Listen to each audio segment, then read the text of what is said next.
தமிழ் மாதங்களில் 9வது மாதமான மாசி மாதத்தில் பௌர்ணமியுடன் சேர்ந்து வரும் மக நட்சத்திரம் மிக மிக விசேஷமானது. முற்பிறவியில் செய்த பாவங்களை போக்கி புண்ணியங்களை சேர்த்து கொடுக்கும் மாதம்தான் மாசி மாதம். மாசி மகம் என்றாலே கும்பகோணம் மகாமக குளத்தில் புனித நீராடும் வைபவம் தான் நினைவிற்கு வரும். ஜன்ம பாவத்தையும் இந்த பிறவியில் செய்த பாவத்தையும் இறைவன் மன்னித்து நம்மை ஏற்றுக்கொள்ளும் நாள்தான் மாசி மகம். மாசி மகத்தன்று அத்தனை புண்ணிய நதிகளும் கும்பகோணம் மகாமக குடத்திற்கு வந்து புனித நீராடி தங்களை புனிதப்படுத்திக் கொள்வார்கள் என்பதுதான் நம்பிக்கை. மாசி மாதம் என்றாலே புனித நீராடலுக்குரியது. நாம் புனித நீராடும் பொழுது நம் கர்மாக்கள் மறைந்து விடுகிறது, பாவங்கள் நீரோடு கலந்து விடுகிறது. நாம் நீராடும் நதிகள் தங்களை புனிதப்படுத்துவதற்காக இருக்கும் ஒரு நாள்தான் மாசி மகம். மாசி மகத்தன்று கும்பகோணம் மகாமக குடத்திற்கு சென்று நீராடினால் அத்தனை புண்ணிய நதிகளிலும் நீராடிய பலன் ஒரு சேர கிட்டும்.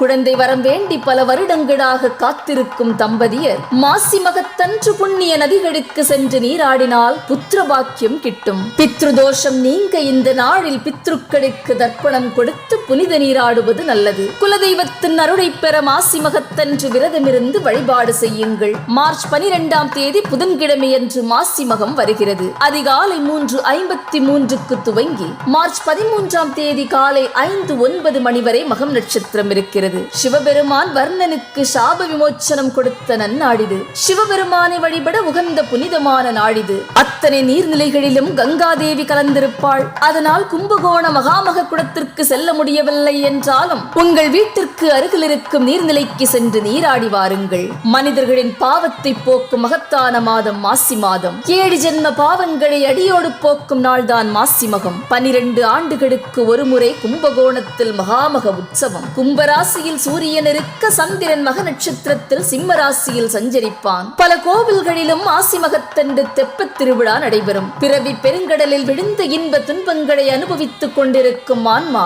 அருட்பெரும் கடலாகிய இறைவனை அடைய உதவும் நன்னாள்தான் மாசி மகம்.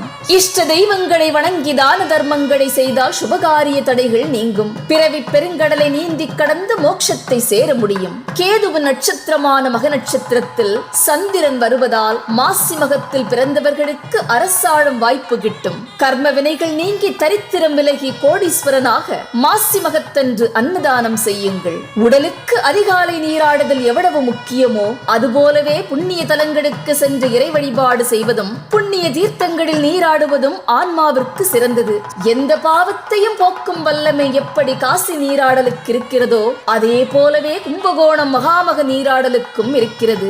ஒரு முறை பார்வதி தேவி கைலாயத்தில் சிவபெருமானின் கண்களை விளையாட்டாக மூடிவிட்டாள். உடனே உலகமே இருண்டது. உலகத்தில் இருந்த அத்தனை உயிர்களும் துன்பத்தில் மூழ்கி பல பாவங்களை செய்தார்கள். இதற்கு பார்வதி தேவியே காரணம் என்பதால் அத்தனை வருடங்கள் மனிதர்கள் செய்த அத்தனை பாவங்களையும் சிவபெருமான் பார்வதி தேவியின் மேல் சுமத்தினார். பார்வதி தேவியும் சிவபெருமானை நோக்கி கடுந்தவம் புரிந்தாள். சாப விமோச்சனம் கேட்டு நின்றாள். நீ யமுனை நதிக்கரைக்கு சென்று தவம் செய் என்று சிவபெருமான் சொன்னார். யமுனைக்கு சென்று வலம்புரி சங்காய் மாறி தாமரை மலரில் அமர்ந்து தன் தவத்தை தொடங்கினாள் பார்வதி தேவி. தட்சன் என்ற மன்னனுக்கு குழந்தை பேறு இல்லை.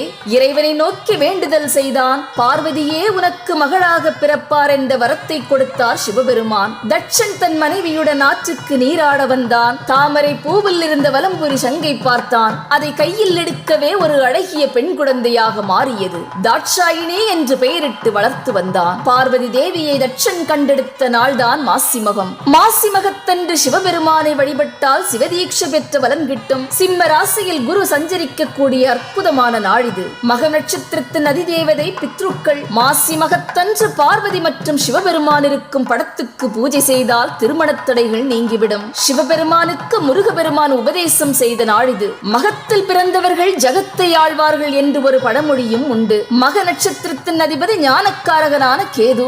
நினைத்ததை முடிப்பதில் வல்லவர்கள். சாதிக்க பிறந்தவர்கள். பாராட்டுகளை அள்ளி குவிப்பவர்கள். ஆளுமை குணம் கொண்ட சூரியனும் ஞானத்தின் புகலிடமான கேதுவும் இருப்பதால் வாழ்க்கையில் வெற்றி நிச்சயம். நன்றி.